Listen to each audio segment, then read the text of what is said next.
Bengal রেজিমেন্টের major মালেক তখন brigade মেজরের দায়িত্ব পালন করছিলেন। তার ব্রিগেডের অপারেশনাল এরিয়ার আওতায় পড়েছে ভাওয়ালনগর ফোর্ট আব্বাস সেক্টর। ভাওয়ালপুর হয়ে ভাওয়ালনগর, সেখান থেকে ফোর্ট আব্বাসের পথে ছোট স্টেশন হারুনাবাদ। হারুনাবাদ থেকেই শুরু করতে হবে আমাদের পদযাত্রা। পাক বাহিনী এবং ভারতীয় বাহিনীর ডিফেন্স ভেদ করে 25 মাইল দূরত্ব অতিক্রম করে আমাদের পৌঁছাতে হবে শ্রীকরণপুর। মেজর মালিকের কাছ থেকেই পেতে হবে পাক বাহিনী এবং ভারতীয় বাহিনীর ডিপ্লয়মেন্ট রেস। এতে বিশদভাবে আঁকা থাকে top secret up to date intelligence information. যেমনি ভাবা তেমনি কাজ। ম্যাপ পাবার পরদিনই টেলিফোন করে মেজর মালিককে বললাম, জরুরি প্রয়োজনে অবিলম্বে দেখা করতে চাই। অনুমতি নিয়ে তার অফিসে গিয়ে উপস্থিত হলাম মতিকে সঙ্গে নিয়ে। অফিসে একাই ছিলেন মেজর মালিক। দ্বারে উপস্থিত হতেই ভারী গলায় প্রশ্ন রাখলেন, কি ব্যাপার ডালিম? আপনার নতুন গাড়ি দেখতে এলাম, কেমন চলছে? অল্প কিছুদিন আগে তিনি স্কডা সেডান কার কিনেছেন। তোমার ভক্সওয়াগনের মতো শানদার না হলেও I have no complain. Sir, বাসায় চলেন, লাঞ্চ খাবো একসাথে। লাঞ্চ খাবে তো বেশ, তো তোমার ভাবিকে ফোন করে বলে দাও। But what is your problem? Have you picked up again on someone? তা তোমার সাথে ছেলেটিকে তো চিনলাম না। আমি ইতিমধ্যেই টেলিফোন তুলে নিয়ে রিং করছিলাম। হ্যালো ভাবি, ডালিম হিয়ার। আমরা বাসায় আসছি, 3 of us ওভার লাঞ্চ। অসুবিধা হবে না তো? কোন দিক থেকে সূর্য উঠলো আজ? এতদিন পর হঠাৎ ভাবিকে মনে করে যেচে লাঞ্চ খেতে চাচ্ছ? ভাবির জবাবে একটু লজ্জা পেলাম। বিশ্বাস করেন ভাবি, কোর্সের ঝামেলায় এত ব্যস্ত ছিলাম, তাই আসা হয়ে ওঠেনি। আমার সময় কি করে কেটেছে সে শুধু আমিই জানি। চলে এসো, ভাবি বললেন।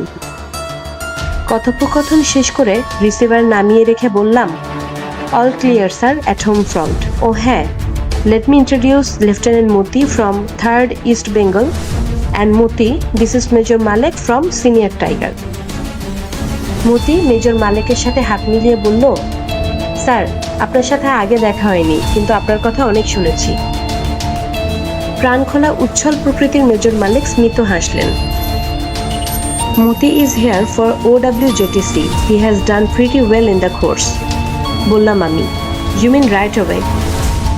কিছুটা আশ্চর্য হয়ে বললেন মেজর মালিক। That's correct. এত চাকরি করে কি আর হবে স্যার? বললাম আমি। চলো তবে। মেজর মালিক বাজার টিপলেন। PA ছুটে এলে সেলুট করে দাঁড়ালো। তাকে কিছু নির্দেশ দিয়ে মেজর মালিক তাকে বললেন তিনি অফিসে আজ আর ফিরছেন না। এরপর আমরা বেরিয়ে এলাম অফিস থেকে। বাসায় ফিরে ড্রয়িং রুমে বসে আলাপ শুরু হলো। Well now tell me what's up? প্রশ্ন করলেন major Malik. Sir, the matter is very serious and urgent at the same time confidential. আমরা পালাবার সিদ্ধান্ত নিয়েছি, জবাব দিলাম আমি। অপ্রত্যাশিত জবাবে কিছুটা চমকে উঠলেন মেজর মালিক। চুপ করে বসে রইলেন কিছুক্ষণ। কিচেনে ভাবি রান্নাবান্না নিয়ে ব্যস্ত ছিলেন। জাস্ট আ মিনিট বলে উঠে গেলেন major Malik.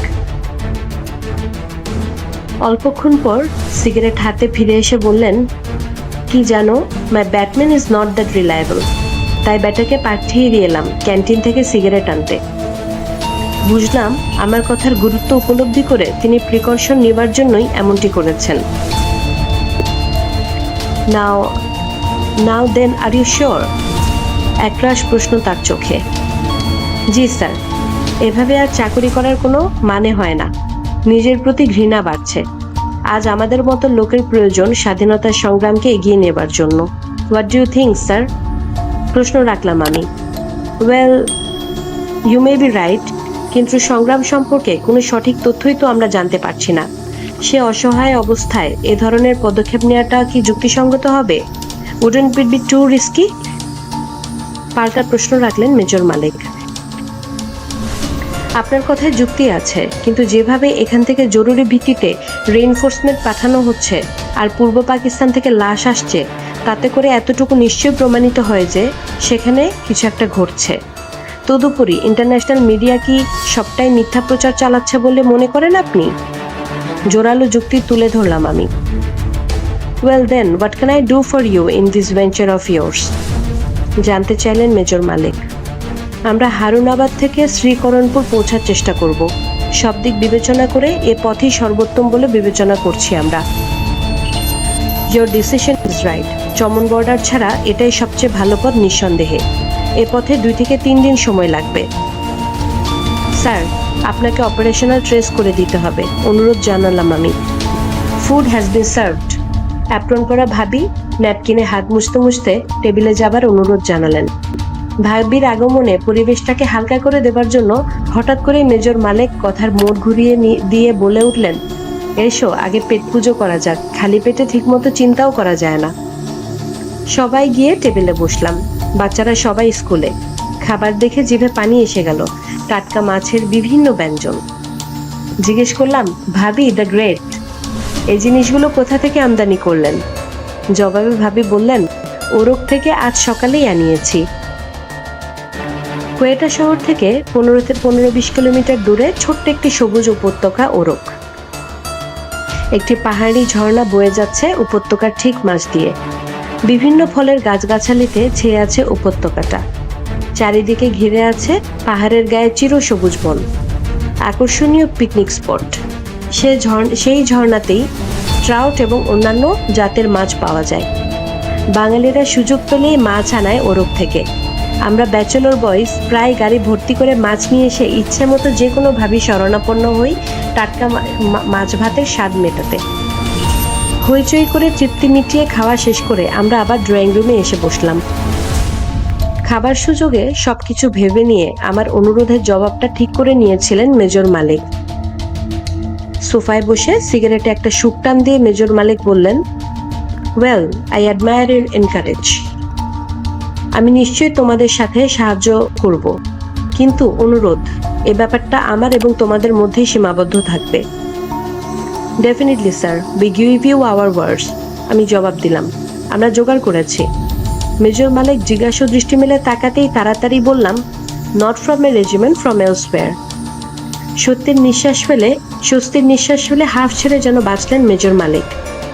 Then bring them to me tomorrow, বললেন মেজর মালিক। নট টুমরো, এখনই ম্যাপশিটসগুলো দিয়ে যাচ্ছি আপনাকে, কাল এসে নিয়ে যাব। মতিকে পাঠালাম গাড়ি থেকে ম্যাপশিটসগুলো নিয়ে আসার জন্য। সেইগুলো নিয়ে মতি ফিরে এলো। ম্যাপশিটসগুলো পরখ করে মেজর মালিক স্বগোক্তি করলেন, ইনক্রেডিবল। জিনিসগুলো উঠিয়ে নিয়ে কোনো গোপন জায়গায় রেখে ফিরে এসে যোগ দিলেন আমাদের সাথে। তবে আজ আমরা উঠি sir, still a lot to be done. বুঝেছি। কি জানো ডার্লিং, তোমাদের মতো দেশপ্রেমিকদের প্রচেষ্টায় বাংলাদেশ স্বাধীন হবে নিশ্চয়ই, ইনশাল্লাহ। ইচ্ছে হচ্ছে আমিও তোমাদের সাথে পালিয়ে যাই, কিন্তু সেটা সম্ভব নয়। পরিবারের দায়িত্ব বাধা হয়ে আছে। How can I leave them and go?